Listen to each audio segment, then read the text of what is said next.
Wait 10 seconds.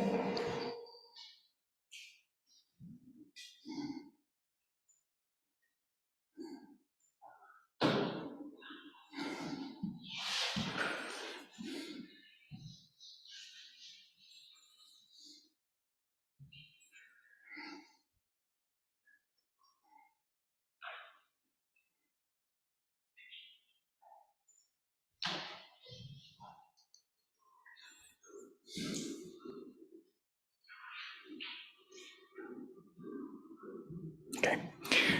Dear Ambassador Melnyk, Ambassador of Ukraine in the Federal Republic of Germany, dear Dr. Shelest, Editor-in-Chief of Ukraine Analytica, Director of the Security Program at the Foreign Policy Council, Ukrainian Prism, dear Stefan Meister, Head of our Democracy Program at the DGAP, dear members of the DGAP, ladies and gentlemen. It's a great honor and pleasure for me to welcome you all to what promises to be a very exciting conference on the Crimea Platform as a foreign policy tool, the role of third parties. Let me first of all thank the ambassador and through him all the staff of the embassy for really cooperating fantastically in the preparation of this conference. Thank you very much to all of you at the embassy. Also, thank you very much to Hanna Shelest and people of Ukraine Analytica for also participating in the preparation and making every effort to make this a huge success.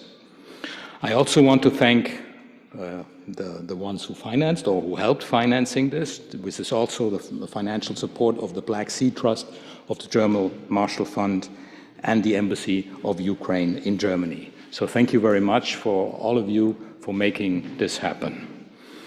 The situation in the region is at the moment really very, very difficult. Actually, we see a number of different crises evolving at the same time. We see a geopolitical crisis with Russia deploying a lot of forces in the region. We see also, with respect to Belarus, a crisis at the border. We see pressures coming from the economic side, and we see a revanchist country, Russia, trying to change the political situation even further. This is all subject for huge concern, not only to Ukraine, of course, being the first one there, but also for the rest of Europe and the rest of the West, I would say. So it's very timely that we have this conference today to talk about what's happening in Crimea and what the international response to that further crisis can do. So we have two sessions. The Crimea Platform as a foreign policy tool, mechanisms of implementation, where we have a number of very distinguished members who will talk. We have Henandiy Maksak, Executive Director of the Foreign Policy Council, Ukrainian Prism. Welcome. We have Olga Skrypnik, Crimean Human Rights Group. Welcome. Thank you very much. And we have Pierre Froehly, of course, head of the unit Ukraine, Moldova, Black Sea at the Foreign Office. Welcome to you as well. We also have Alim Aliev, co-founder of Crimean SOS, Deputy Director of the Ukrainian Institute. Welcome to you, sir, as well.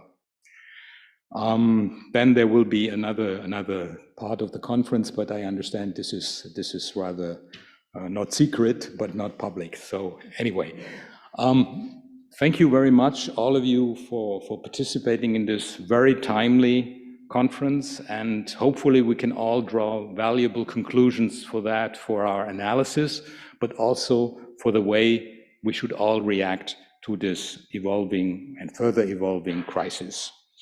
So without further ado, I don't want to talk too much. We have little time, so I want to hand over the floor right away to His Excellency Dr. Andrii Melnyk, Ambassador of Ukraine in Germany. The floor is yours, sir. Thank you very much.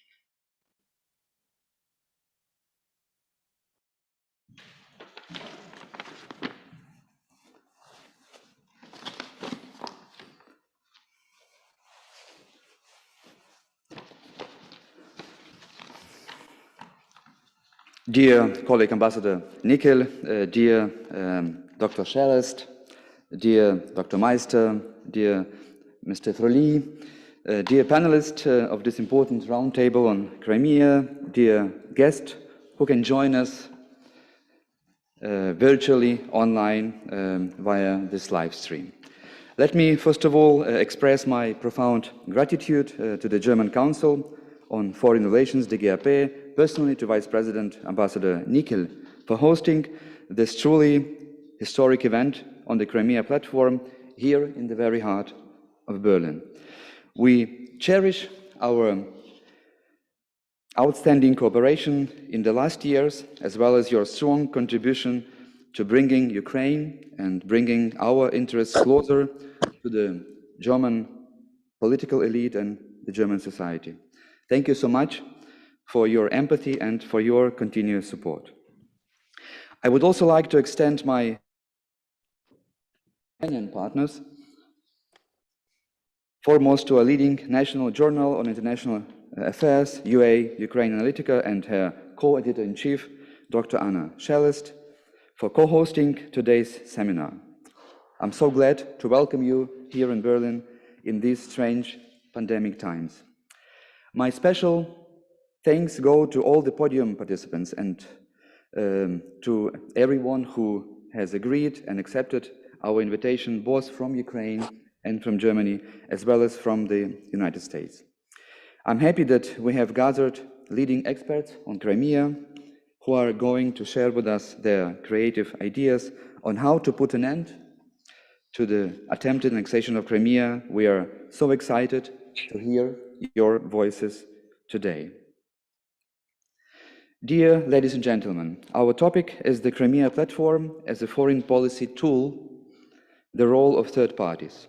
I am pleased that the very first expert debate abroad on this new diplomatic instrument, which was established, I would like to remind it, in August this year by Ukraine's President Volodymyr Zelensky during the Crimea summit, that this event take place here in Germany. Let me be very straightforward and directly address the main challenge of this session. The real question is, what can Germany, what can the new traffic light government do in very concrete terms in order to stop the Russian occupation of Crimea? I would like to formulate three key messages. My first point is, even though the current politics of Germany and other Western partners on Crimea is crucially important, we still have to admit that it is not sufficient to bring about the end of this illegal annexation. In this sense, I wish to stress that Ukraine does appreciate the steadfast position of the federal government upon the non-recognition of Crimea's occupation. We are also very thankful to Germany and the EU for introducing respective sanctions against Russia in this respect. These two pillars are of tremendous importance. However, let us frankly admit, these measures are not enough. They're just not enough to free Crimea. We need to initiate a new international negotiation process on deoccupation of Crimea, and we do expect that the new federal government will play a leading role in this new format. My second message is, the new traffic light coalition seems to be willing and able to start a new course on Crimea. This is very good news. We welcome the strong text of the coalition agreement in which Germany, and I quote, demands the end of the annexation of Crimea, which violates international law, end quote. This is a very serious commitment, and this powerful statement we do take very seriously. What we need now is to prepare together what I would call a Crimea deoccupation roadmap. And when I say we, then I mean both Ukrainian and German government officials and experts. I hope that today's seminar can become a good starting point for this new ambitious project, and I would be glad to hear your, dear colleagues, ideas on which concrete steps shall be undertaken in order to effectively compel Russia to give up Crimea. And my third and last point, let us help the new federal government to formulate a new Berlin doctrine on Crimea. You might remember that on the 25th of July 2018, State Secretary Pompeo announced the so-called Crimea Declaration on non-recognition, referring to the historic Welles Declaration from 1940 on non-recognition of Soviet occupation of the three Baltic states. I think the time has come that Germany would put forward a manifesto which would go far beyond this US declaration and become a much more ambitious instrument. Let me bluntly call it Berlin or Baerbock Crimea Doctrine.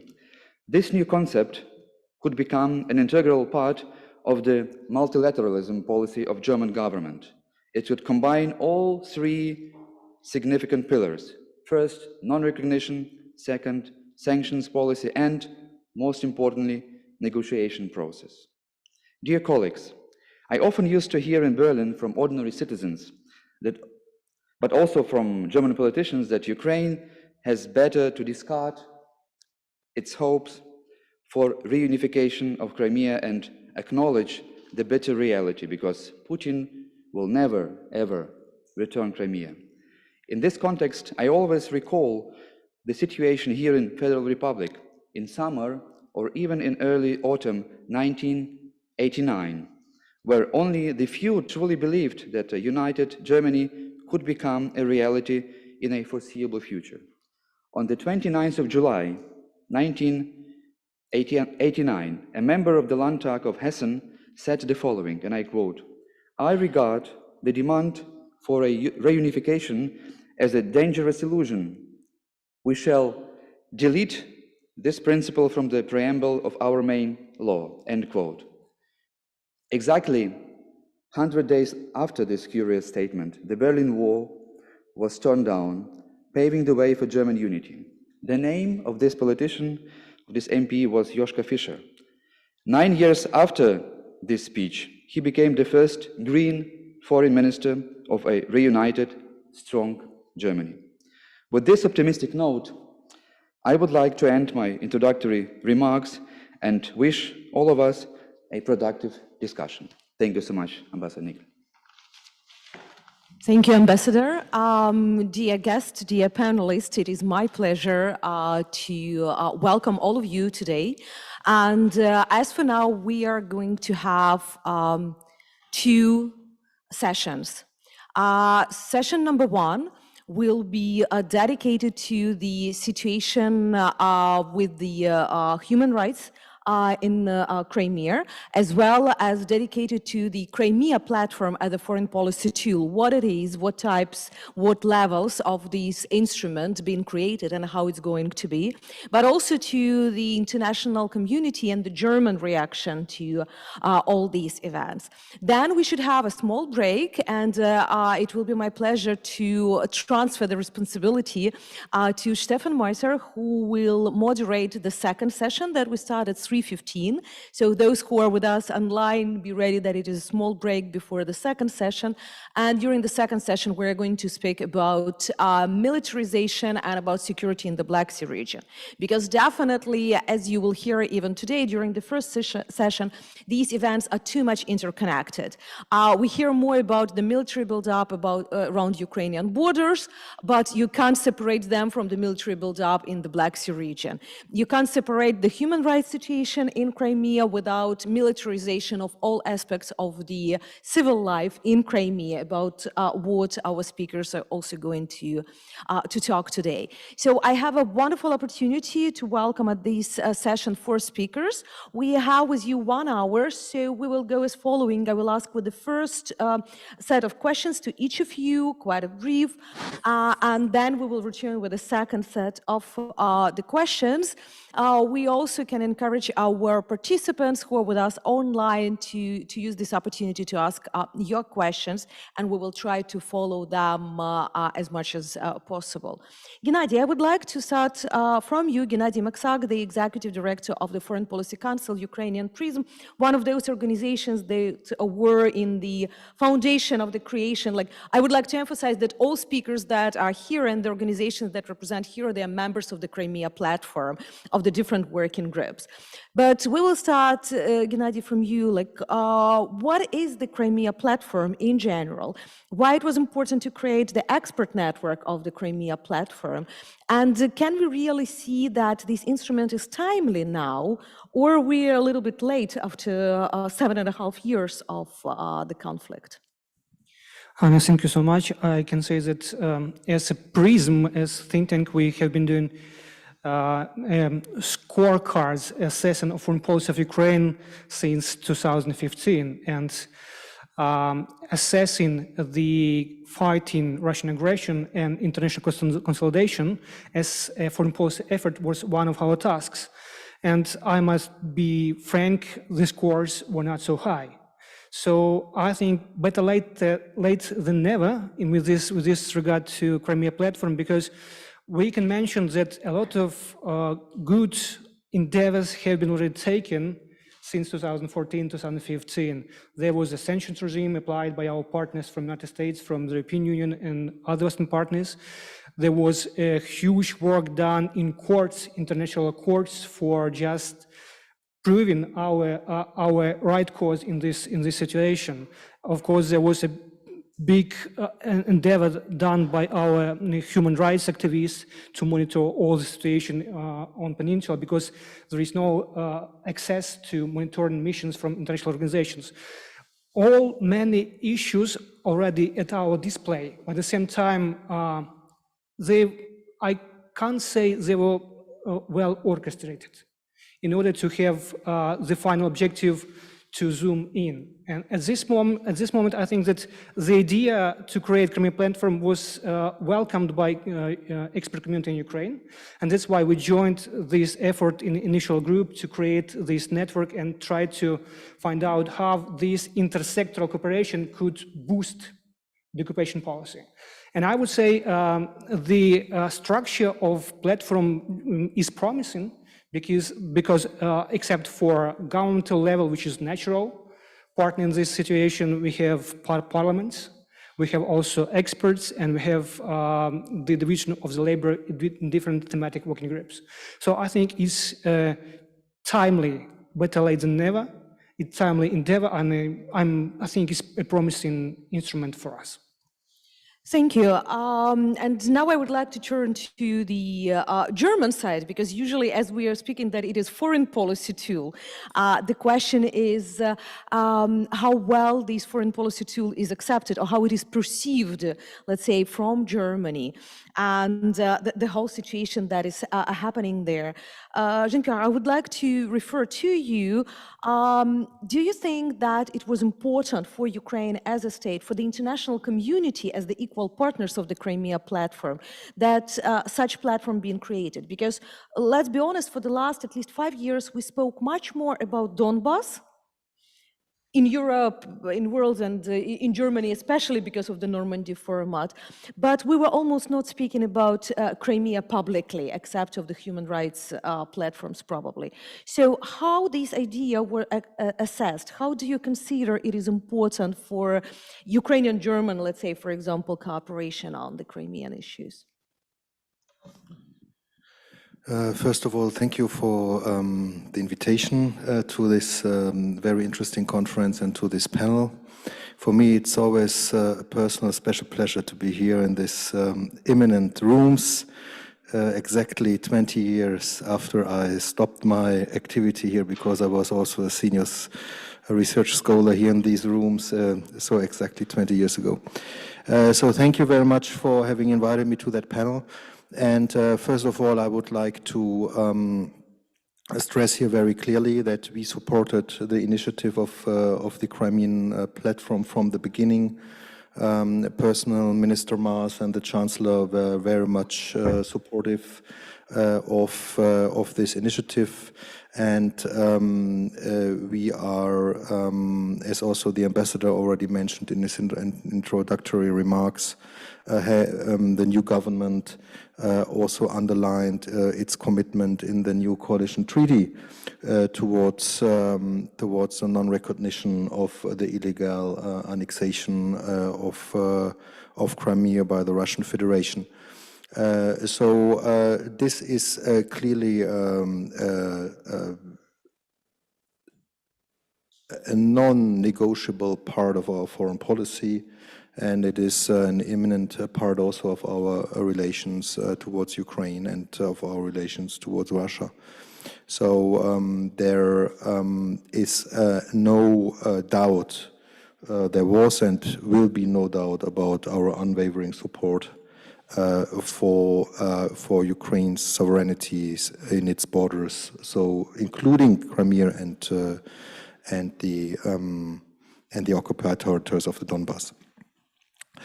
So now, very concretely, allow me to make some reflections on the Crimea Platform. So your introductory question was whether, I mean, in the past years there was too much talk about the Donbass and not so much on Crimea.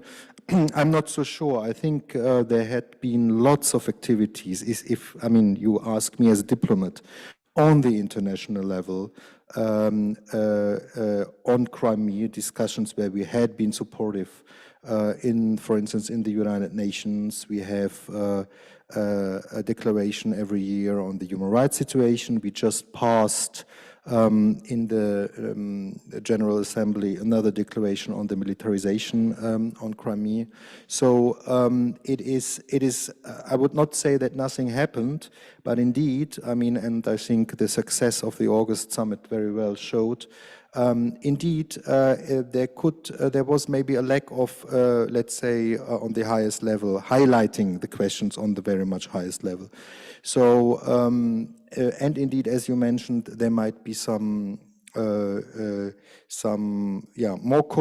coherent approach on different levels to deal with Crimea. So that's also why we are supportive of the initiative, and why we are from the beginning also were very much ready to join this initiative.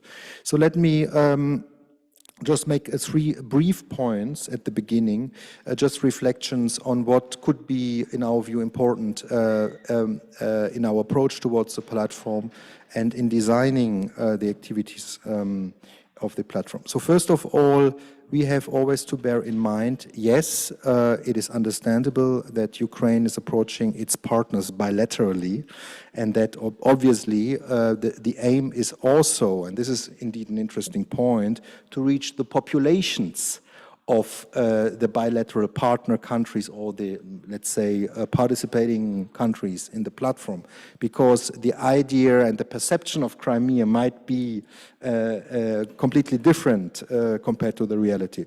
I agree, but if we talk about the Crimea Platform as a diplomatic tool, I think we have to bear always in mind that Germany's foreign policy underwent in the past years very much a Europeanization, and that we always have to bear in mind also that when we talk about sanctions, when we talk about other policy tools, it is very much Brussels and the European Union who plays an increased role here. I'm not saying that this means Berlin or Paris or Rome or whoever are not playing a role anymore. To the contrary, but I would say that I see also our role to keep the debate in Brussels and the position in Brussels towards the Crimean platform alive, and to have a special also German, let's say, active role here in order to work towards a coherent policy and an active policy of the European Union and its member states. So that's my first point. The second point is that when we talk about non-recognition, and you know that this is a topic where Germany in its history has some experience, I think it is very important that we are ready to engage in this war of narratives, in this war of information, and always explain and focus on what happened in 2014 and why the annexation was and is illegal and done by force. I think it's very important that we continue to explain very clearly why the referendum was illegal, why the circumstances of the referendum were shaped by military force at the end of the day. We have an opinion by the Venice Commission very clearly stating with all the details why it's illegal. Because obviously Russia is counting on the timeline and is counting that while repeating their view on the things, that the real and the reality might be forgotten. So I think it's also very important, obviously, to focus on the today's situation, militarization, degrading of the human rights situation. But I think it's also important not to forget and to leave out in our narratives, in our talk, why in detail what happens 2014 was an illegal act of annexation. That's my second point. The third point is obviously had been already mentioned by you in the introduction, but I think it's very important also to underline it when we talk about the Crimean question. We have also increasingly to recognize it's not only about diplomacy, it's not only about human rights and people, but it's also about security. And I think it is obvious that Russia in its rhetorics increasingly sees also the Crimea question as a threat, as they call it. So any overall security talk and discussion about security questions have also to bear in mind that there is also Crimea, and we have to take Crimea here into account. So this is, I think, something which is important when we search for platforms for this security discussion, and when we talk about the wider region, as you mentioned, so the Black Sea region and our approach towards the Black Sea region. Thank you. Thank you very much. And it seems to me that it is very important that we have an opportunity to speak from the big diplomatic, political point of view, but sometimes the human rights are becoming statistics, let's be honest, especially for the media. Nobody cares about 100 people in the prison or 50,000 people of dismissed people, but you're caring about the life of one particular person who is becoming as the front page personality, for example. That is the reality of the current media life. And that's why it is so important, the work of organizations as Olga represents of the Crimea Human Rights Group, because they're documenting each of these tragedy, each of these story of the people.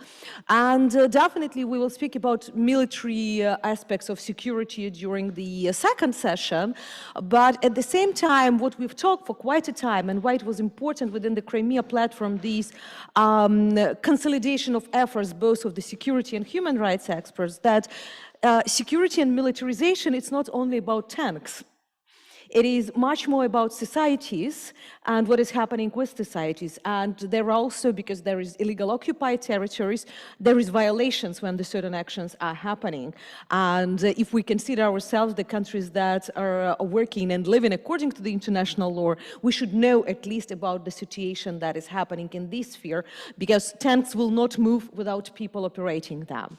Olga, what, for your opinion, monitoring the situation, is the most topical issues now, what we should follow as the international community about what is happening in Crimea.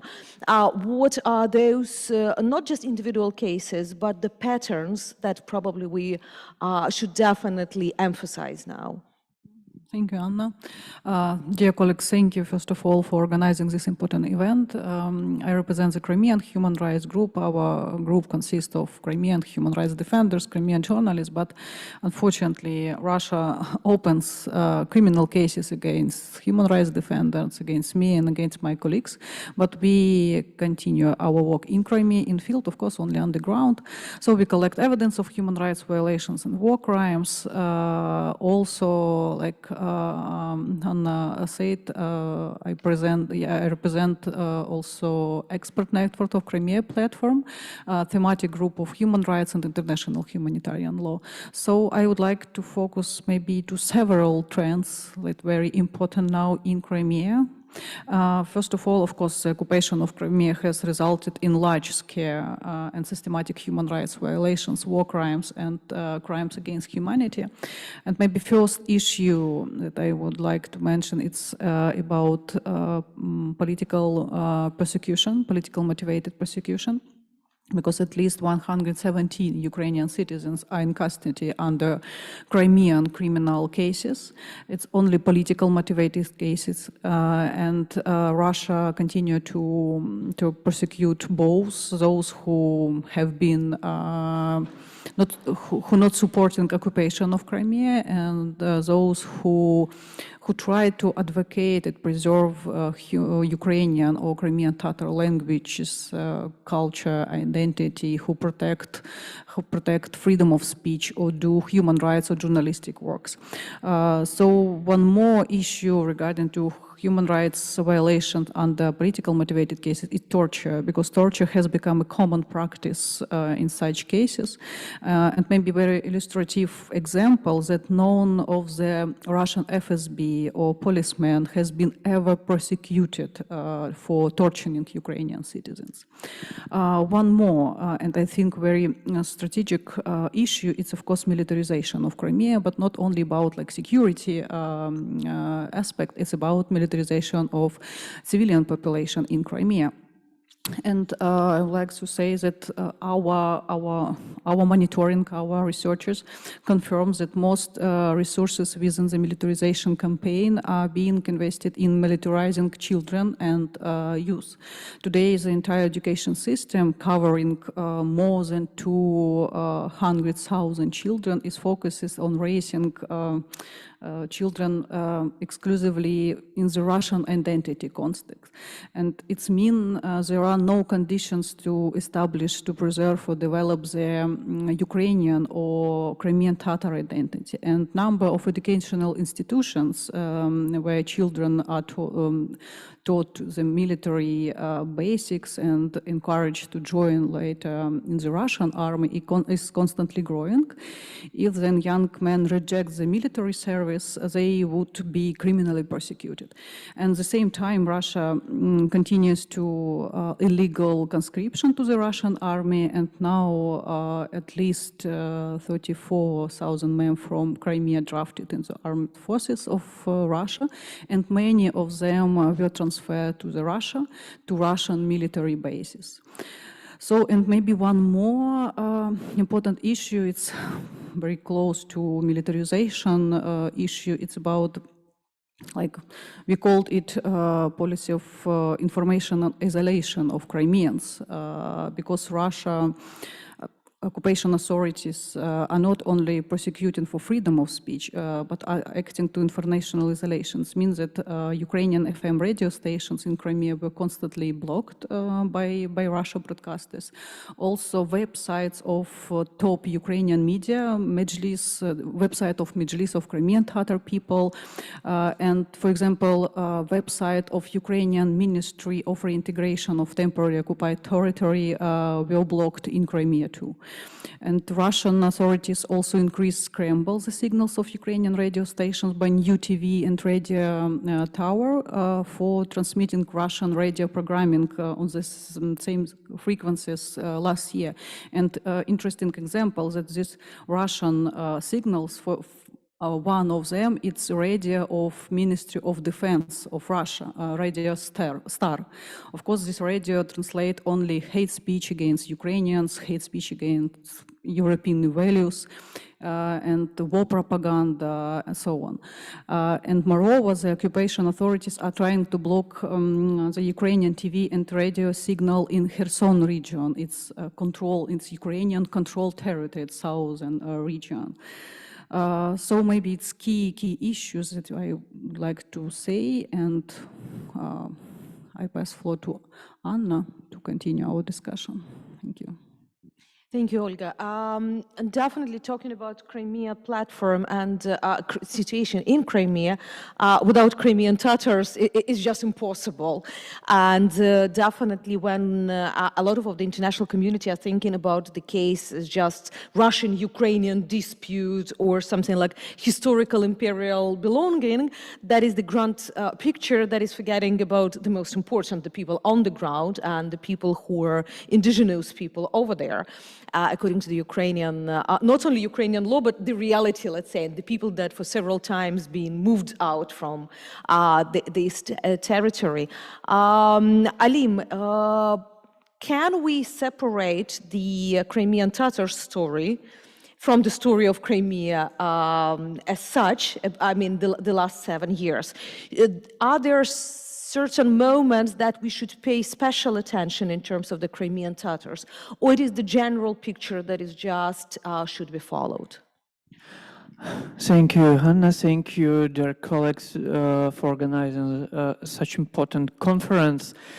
And if I ask to your question, I want to also ask to the question why is Crimea is important for all of us.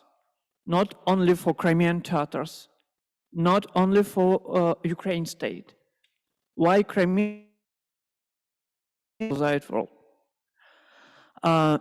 According of the statistics and facts of human rights organizations, more than 3,000 cases of human rights violations we have in Crimea now.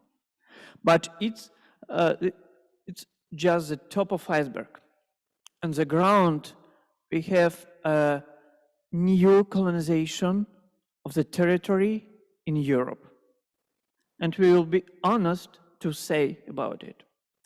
And I want to stress into two important things.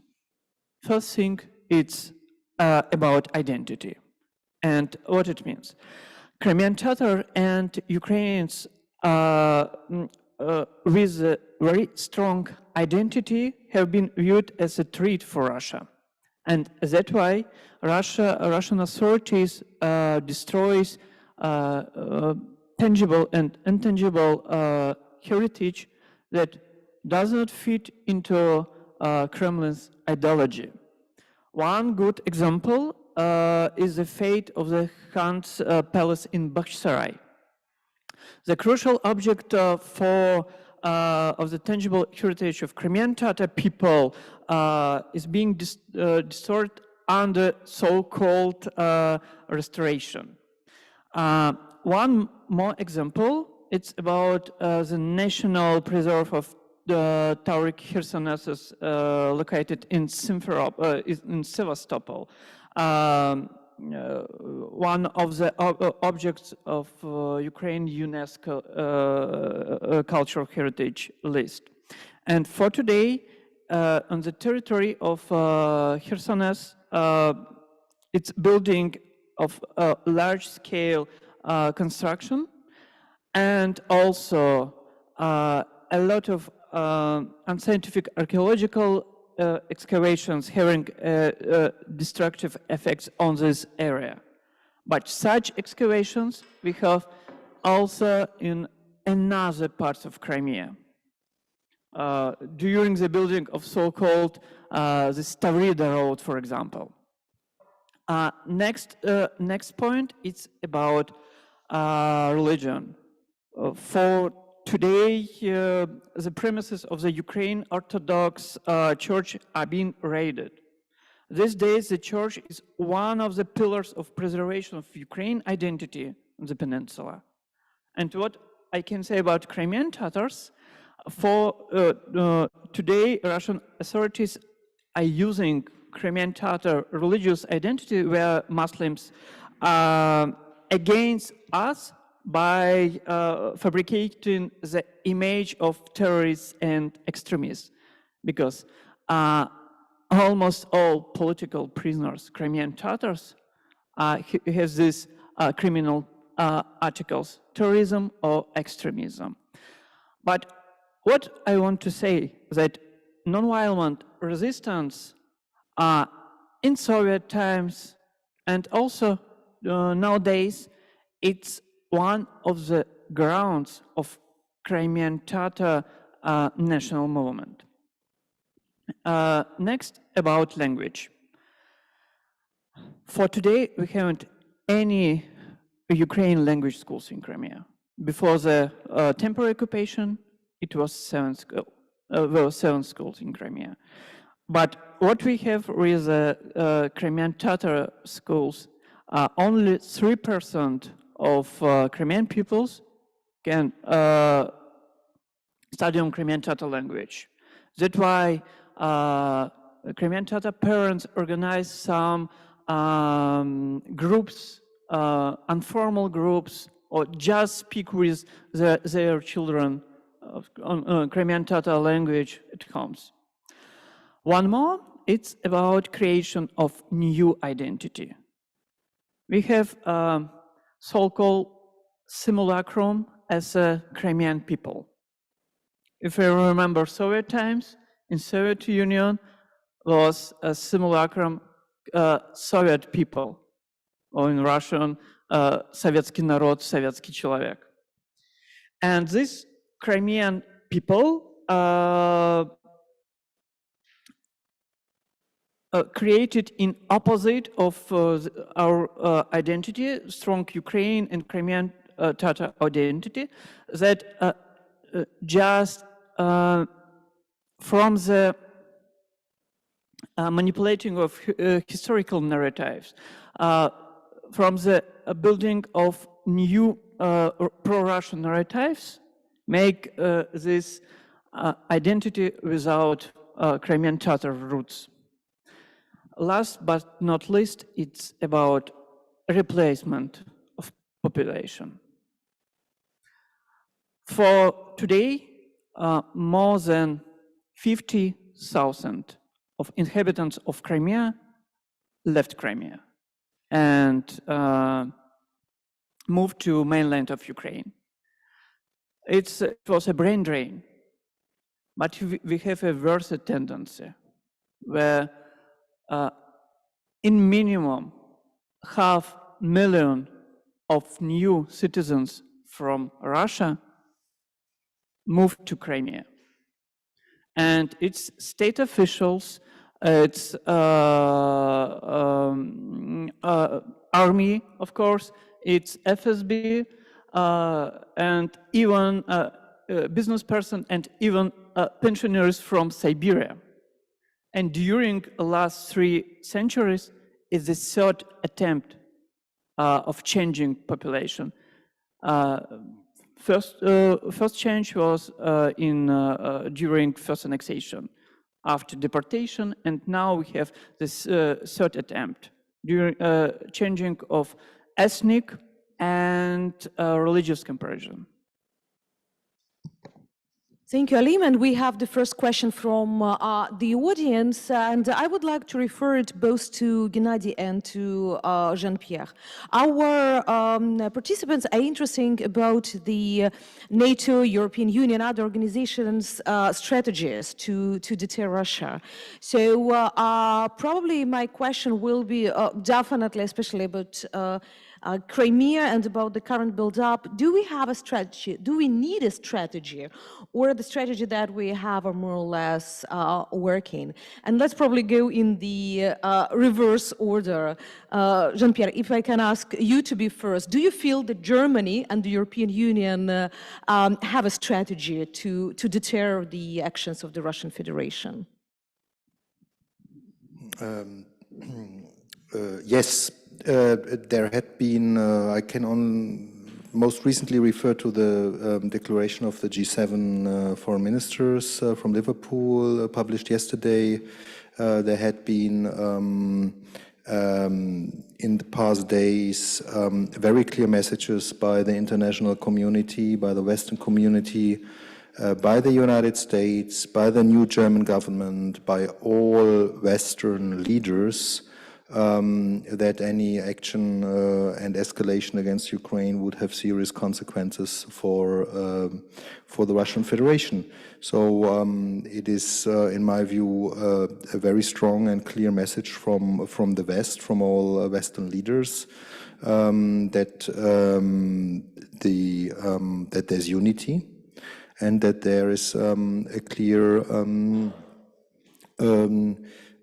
clear discussion and consultation of what the reaction should be in the case there is a military escalation and aggression.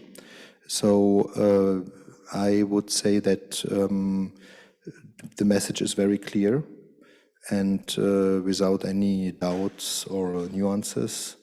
And so my answer would be yes.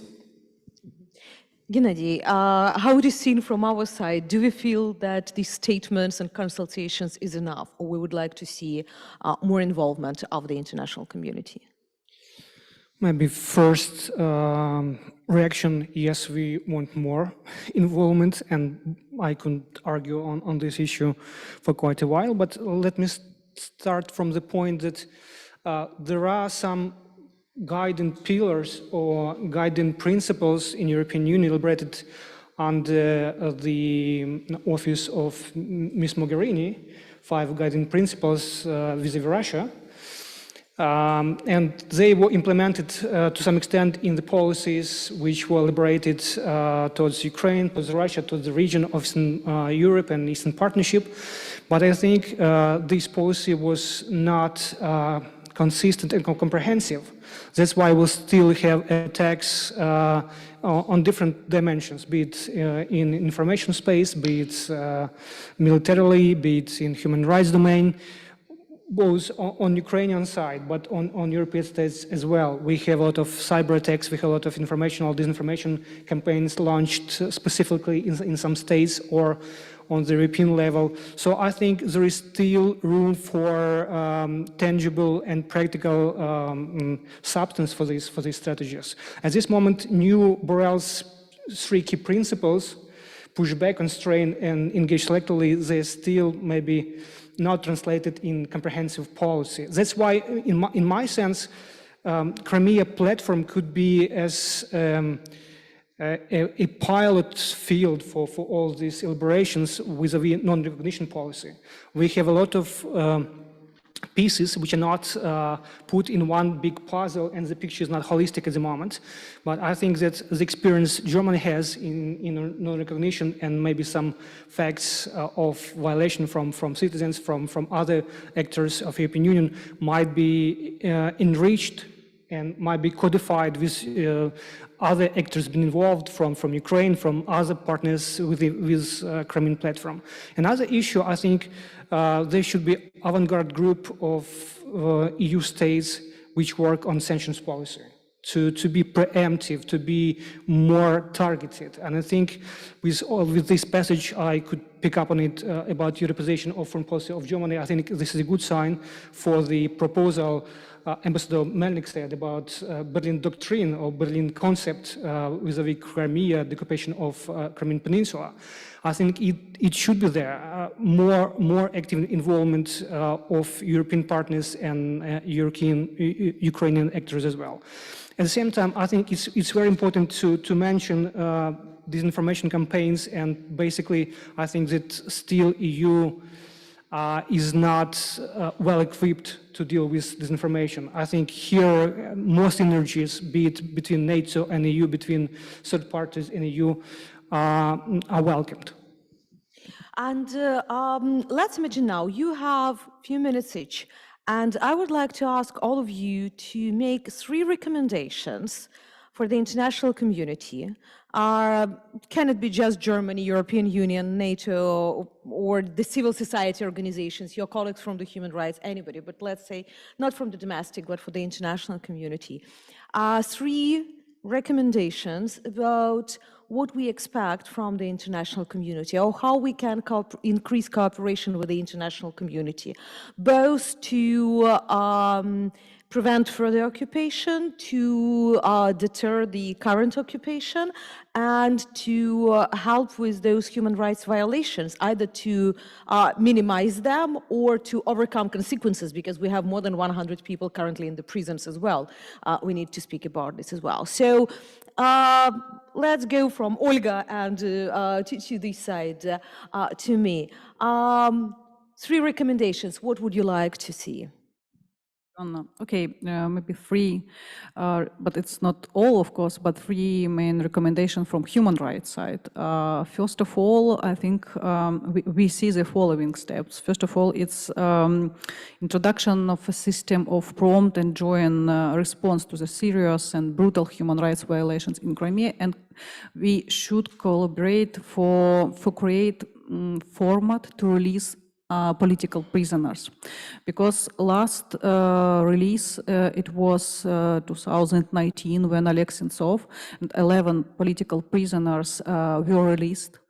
But at the same time, after this so-called big exchange, Russia arrested more than 35 Ukrainian citizens, Crimean Tatars and Ukrainians in Crimea. 11 were released, but 35 were arrested under political motivated cases. So we really need to find new mechanism to force Russia to release our citizens. Next it's about if in this context Germany is very important partner for us, for human rights organizations, and so we would like to invite human rights organizations of Germany and other expert organizations to cooperate in this context. It's about to initiative a collection of materials as well as potential criminal prosecution at the domestic level of persons proved to be involved in the international crimes like war crimes or crimes against humanitarian. It's of course following the universal jurisdiction principles. That's why Germany for us very important partner. And last but not least, and Gennady said about this, about sanctions policy. And of course, we like human rights defenders. First of all, we work with personal sanctions against people who directly involved in human rights violations. So we see that, for example, using the EU human rights sanctions regime was established last year was very important for protect human rights in Crimea, because first of all it will be very strong signal from EU, from international community that we are ready to protect human rights in Crimea, and it's helped to make violators visible on international level. So we think personal sanctions against people who involved in militarization of civilian population, human rights in Crimea will be very important. It can be like special Crimean package of sanctions, personal sanctions. Thank you. Jean-Pierre, your 3 recommendations for the international community. So my first recommendation would be my first point from my introductory remarks. So keeping alive what happened 2014. I think that's very important to always have in mind and to communicate the reality of the events in 2014. My second recommendation would be to always bear in mind that we not only preach to the converted, but that we reach out to the ones who doubt and who have a different opinion and who need to be convinced. I mean this on a diplomatic level, but also on a level of, reaching out to the populations, what the picture is, and what the opinion is. That's my second recommendation. And my third recommendation is to shape the Crimean platform in a way so that it is complementary towards what we already have, and not, replacing existing success stories. So we have the very nice German word of Anschlussfähigkeit, so connectability or reconnectability. So I believe that the Crimean platform can be a very good opportunity and can be very good, very successful when we shape it in a complementary way to coordinate better and to raise topics which are maybe neglected elsewhere, but not seeing it as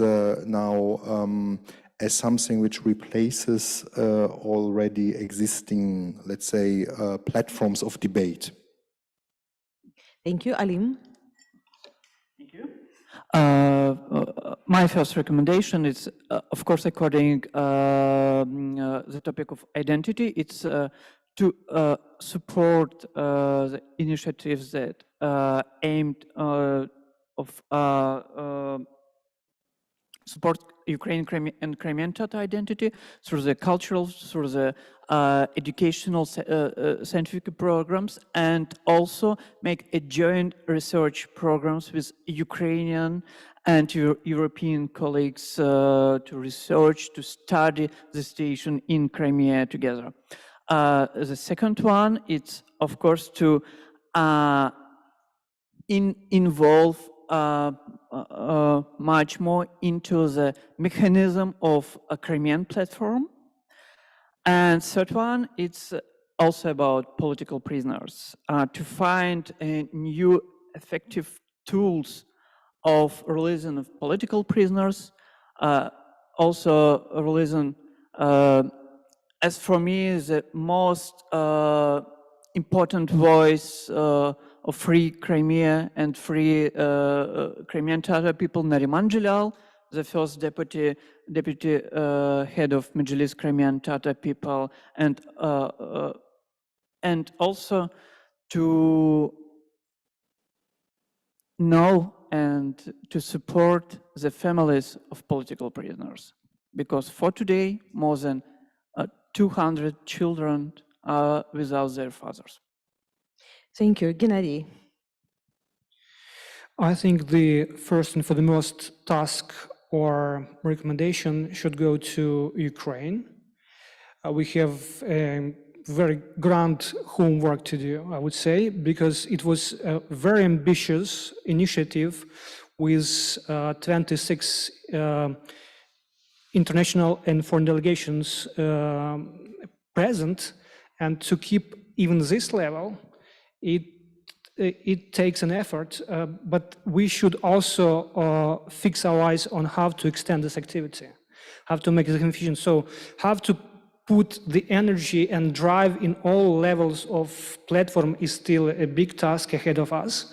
The second, to international community, I think I would subscribe on the word information once again, because we have to explain in details what happened back in 2014. We have to explain what happens now and why it is not a natural course of events in this occupied territory.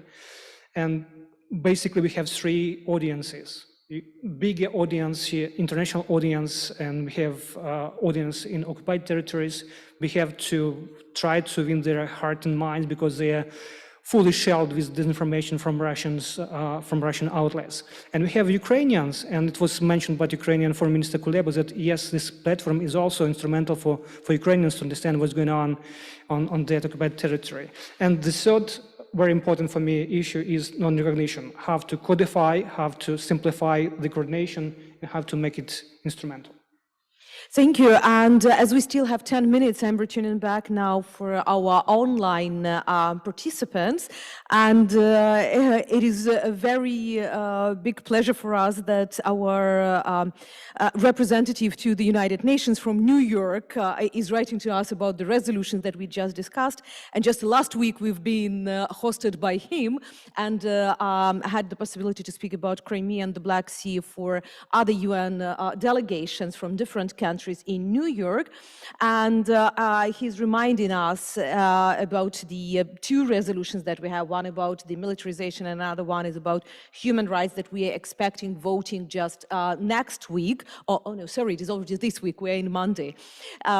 These working holidays are usually working bad with the days, but on the 16th we're expecting the voting, and that it is extremely important the position of the partners in cooperation like Germany in promoting these resolutions.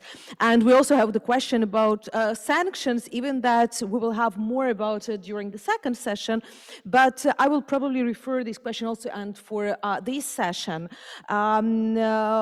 What is our understanding of increased sanctions activities? If we speak about, let's take only the sanctions for the human rights violations for this package.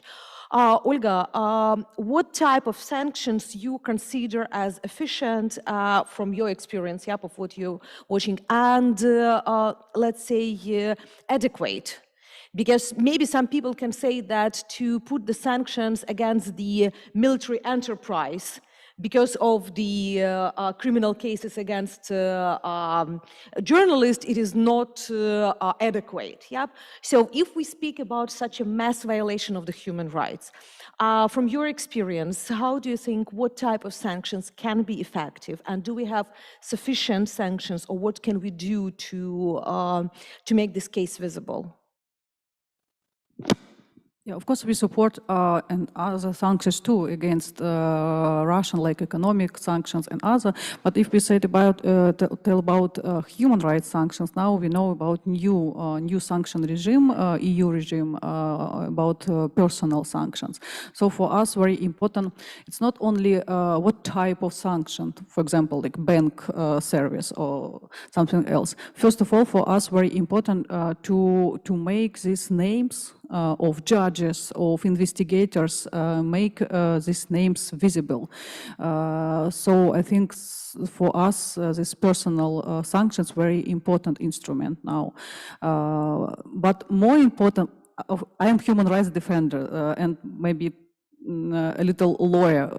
That's why for me very important not only of course sanction but real criminal prosecution. So I think very important, because if we say it about, for example, ban for some people to Europe, for us it means that we don't have possibility to use criminal prosecution against these people.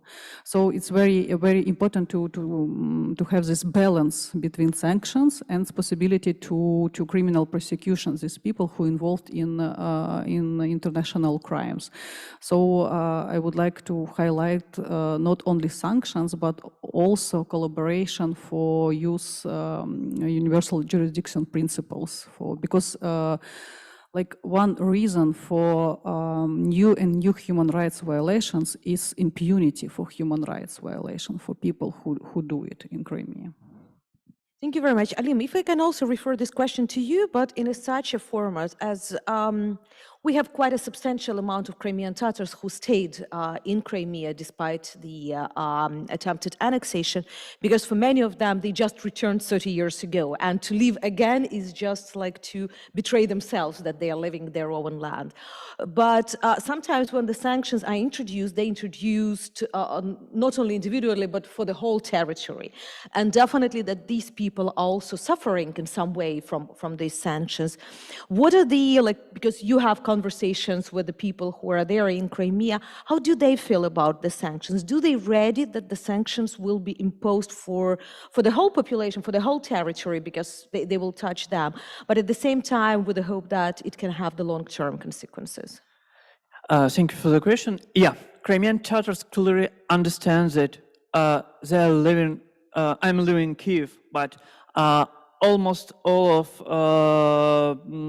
my people living in Crimea. And I clearly understand that Crimea is a temporary occupied territory.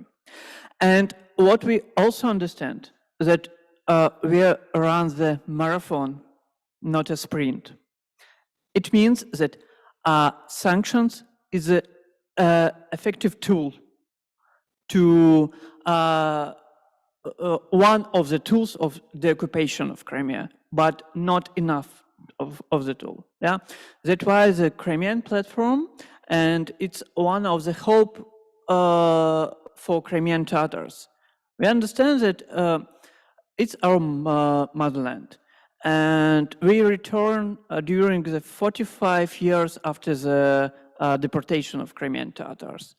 And now for us, it's important to live in Crimea. We understand why the sanctions is important, and we support the sanctions. And I can say it publicly.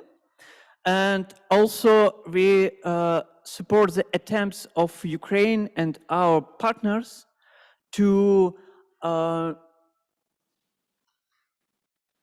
to work with more broader questions, not only with the sanctions, work with these tools of the occupation of Crimea, work with the tools that preserve the identities, work with the tools that support, for example, the underground media, cultural, educational, or human rights initiatives, independent initiatives in Crimea. Thank you. And as we have the last 5 minutes, I will ask each of you to tell one sentence replying the question, where would you like to see Crimea Platform in 1 year? So in August, we launched it. We created with the student dreams. August or December of the year, depending what would you prefer to see as a year? Yeah, the year from establishing or the year from now. 1 year of Crimea Platform from now. What it is, how would you like to see it? And probably in the opposite direction. Let's start from Gennady and going leftward. Very interesting question, Hanna, because in some parts we've been part of the initiation of this platform. I would say that in 1 year's time, I would like to see the next summit with 100 plus participants. Those who are active within working groups, those who are represented not only on the government level, but also on the civil society, think tanks, parliaments, MPs. So I think that just a clear sign that we have succeeded with this platform, in my mind. 1 year is a huge platform with where involved a lot of countries, not only European, Northern American countries. It's about Asia, Arabic countries, and so on, yeah, on highest representatives. But also, as Crimean Tatars, for all of our events say that next year we want to see our events, like such events, in our free Crimea. Maybe as one of different international platforms where the issue is being discussed, and where we see especially also added value from the expert network.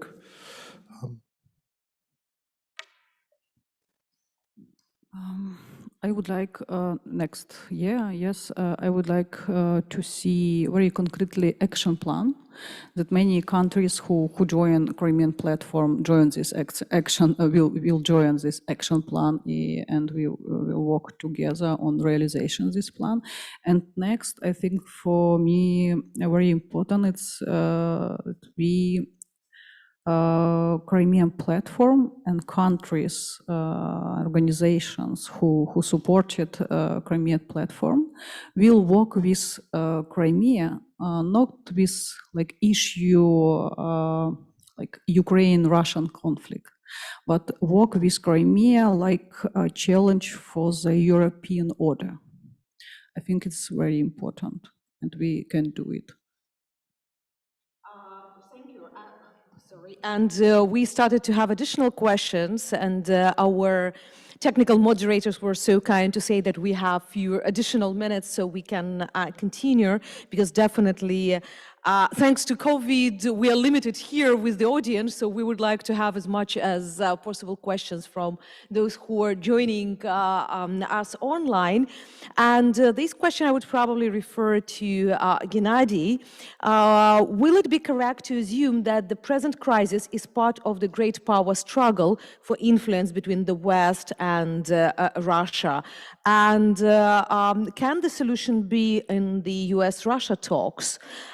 And probably as the small spin-off to Jean-Pierre, can it be just Russian-US talks, or without European powers you will not be able to speak about European security, because that is part, Crimea is part of European security. So first, Gennady, is it part of the bigger picture, or is it just about Russia-Ukraine? Definitely is a part of the bigger picture, and that's why one of the guiding principles Europe has is to engage selectively, because there are many other theaters of actions where Russia is an important player, unfortunately for us, but still it is quite clear that it has leverage in many other places. But at the same time, I would say the narrative is about talks about Russia and United States. It's something beneficial for Kremlin, actually. And they're trying to bypass European Union with every effort, and it's clear with all this amassing of Russian troops and trying to knock at Joe Biden's door about new meeting, about new call. So I think it's very important to keep this transatlantic unity, which was mandated recently, although with means which are not very interesting for Ukraine, but still I think that this unity is very important, and to have both United States and European Union at the table is very important and vital for resolving conflicts in our region. Jean-Pierre, can US and Russia talk about European security ignoring Germany? I think we have to shape the debate on different levels.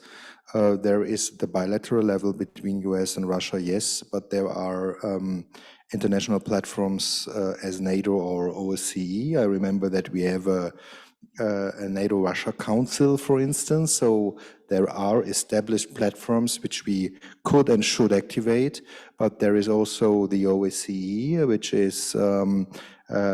its geographical scope, which its comprehensive security notion. So there are different levels and different platforms which there's Normandy, the Normandy format. So there are different platforms of discussion on this topic, and in my view we should not exclude any of it and all have them in a complementary way. What where I'm very skeptical of and where I am very suspicious is that we should not come into a situation in none of these instances where we discuss Ukraine without having Ukraine at the table. So this is something which I believe is very important, but I mean, having all these platforms I mentioned, this is also guaranteed.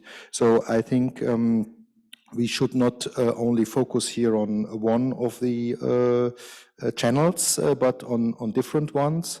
I personally worked for 5 years in and with OSCE, I still believe it is a very important platform when we discuss the overall security architecture of Europe. But that's, I mean, not the only one, but it could be one of the organizations we should use and activate here. Also because we have a link to Ukraine, and we have the OSCE already with its toolbox very active in Ukraine. Thank you. And going further to our questions coming over here, how to attract the international media attention to the questions of the human rights? Because what we see within the last weeks, we're talking, all media suddenly noticed tanks and heavy equipment around Ukrainian border. That is something nice for the pictures and nice for the news headlines. I mean, nice definitely in brackets, but that is a reality. Scandal blood, death is usually what is getting attention of the main media, and we are competing with other conflicts very often where the situation is even more dangerous in terms of the people's life. So the situation is that we are talking a lot about new ships coming, we're talking a lot about the additional missiles complexes being stationed in Crimea, but it's not that much attention of the international media towards the human rights, towards the lives of people, and that is in all countries. We can't separate here that, let's say, in Qatar, it is no attention, but in Germany, it is a lot of attention. It is the general situation all around the world. Doesn't matter how close you are. How to change the situation? What stories and or how to tell these stories to attract the attention? Both, please, Alim and Olga, what is? Okay, let's start. Yes, unfortunately, we have the lack of media attention to human rights situation in Crimea, and we have different reasons for it. First of all, it's a difficult procedure to get access to Crimea for foreign journalists.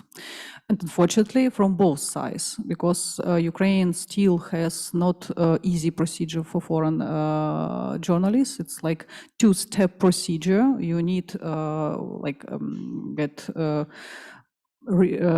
разрешение, permission from government side, after from migration service, but it means that you need have Russian visa for many foreign journalists.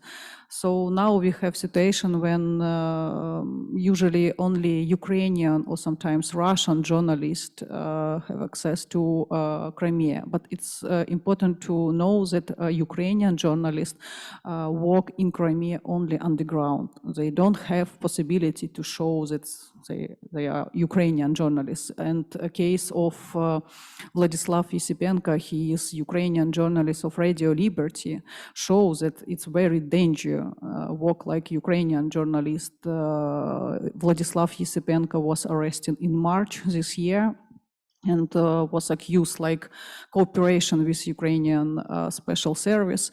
He was tortured and now he is in detention center in Simferopol. It's a very bright example how Russia persecutes Ukrainian journalists in Crimea.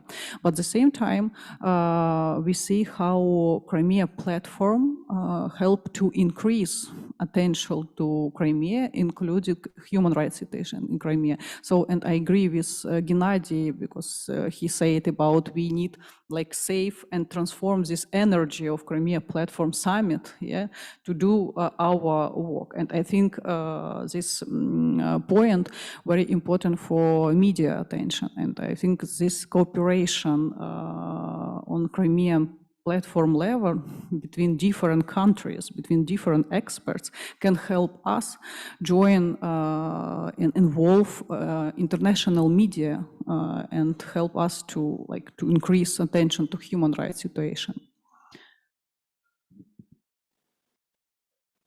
I will continue your idea, and also I want to say that look, during these 2 or 3 years, political prisoners is now just horrible numbers or horrible statistics of human rights violations in Crimea. That's why we should give this human aspect of about political prisoners and give these personal stories of their families, of their wives, of personal stories of the life of political prisoners. And Ukrainian Institute, we established this year the project that named Crimea 5M about political prisoners. It's a cross-sectoral project that combine arts and human rights about, and I hope that next year we will present it with our embassy, with our partners in Germany, this project in Berlin. And it's about the lives of political prisoners. It's about these human stories that touch the soul and touch to the heart. And if we go with the last question, and those of you who would like to answer, we understand that just like we cannot act the same as the Russian Federation with the deoccupation. Yep, we cannot just come with additional forces and to bring it back or to organize some illegal referendum again. So we are talking about the asymmetrical ways for the occupation and of the attention of the international community to what is happening in Crimea.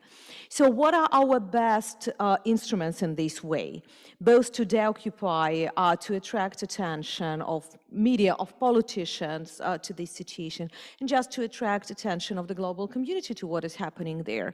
We already started to hear about the cultural art projects, because that's how we can reach certain people who are not watching the news, yep, or not coming to the conferences like this. That is the public opinion that we need to shape. And in most of the countries, and we know it with the Ukrainian Institute, we did a project about how Ukrainian culture is perceived, and we know that situation in Crimea is usually the least known for the general public in most of the European countries. So what can be the asymmetrical tools, asymmetrical actions that Ukraine or the international community can use to facilitate the occupation process?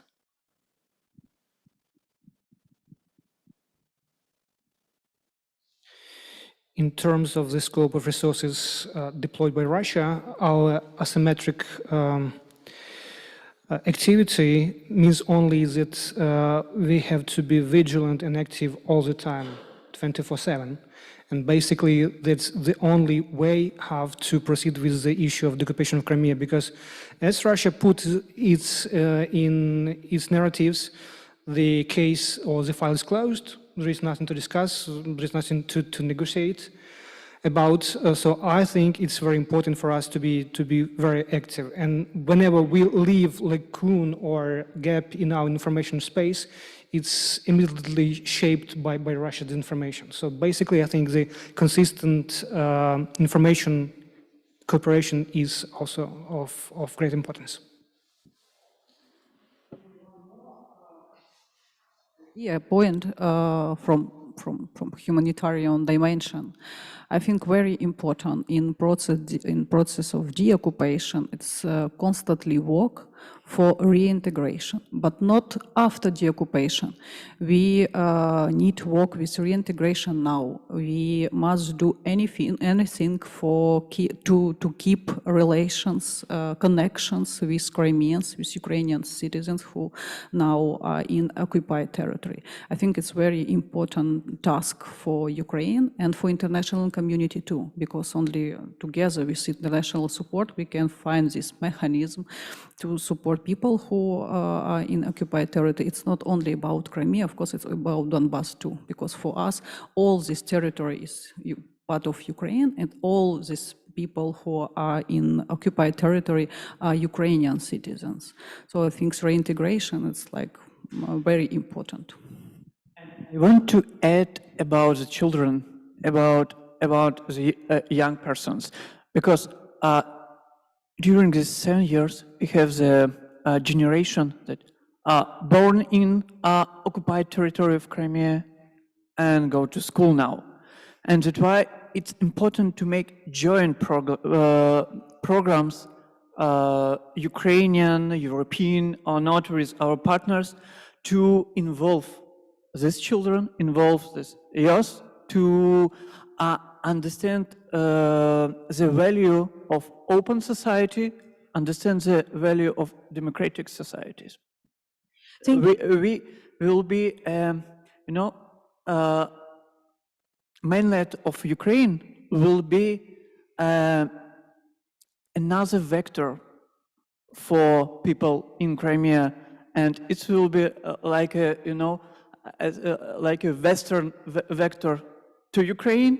Ukraine will be a Western vector to occupied territories. Thank you. Jean-Pierre, the last question will be for you. How difficult for you to attract attention of the German politicians and high-level diplomats to the questions of Ukraine and Crimea? Do you feel, because we now have the new government, we would have the new parliament, a lot of new people came as well. Do you feel that after 7 years, you need to start explaining again what is important, where the German politics should be? Or most of these people are already prepared because this topic was all the time at the political discourse and Germany was involved in it? To be honest, given the workload of the people in my team and in my division, I can assure you that in German diplomacy, in the new German government, in the new German parliament, there is as much as the highest attention towards these questions than before. I think it is the degree of understanding among German politicians from the democratic camp is very high on this issue. So I think that it is the contrary. I mean, we don't have to explain from the scratch, but it is very high on the agenda of Germany. All of German politicians. I mean, there are different opinions sometimes, depending what political spectrum you are talking to, but it is absolutely that the Ukrainian and also the Crimean topics are very much understood here. Thank you very much. It's quite an optimistic end of this session, and we hope that for the next years this situation will continue, even that we would have more of the positive news to have it on the agenda rather than negative news that we have had for the last months. So I would like to give a virtual round of applauses to the speakers of the first session, and now we have the short break of 15 minutes. And you can join us by the same link if you are going for your coffee or just stay with us online. And in 15 minutes, I will delegate the whole power and the microphone to the hand of Stefan Meiser, and we will speak more about sanctions and about militarization and about the security in the Black Sea region with the next round of the wonderful speakers. Thank you.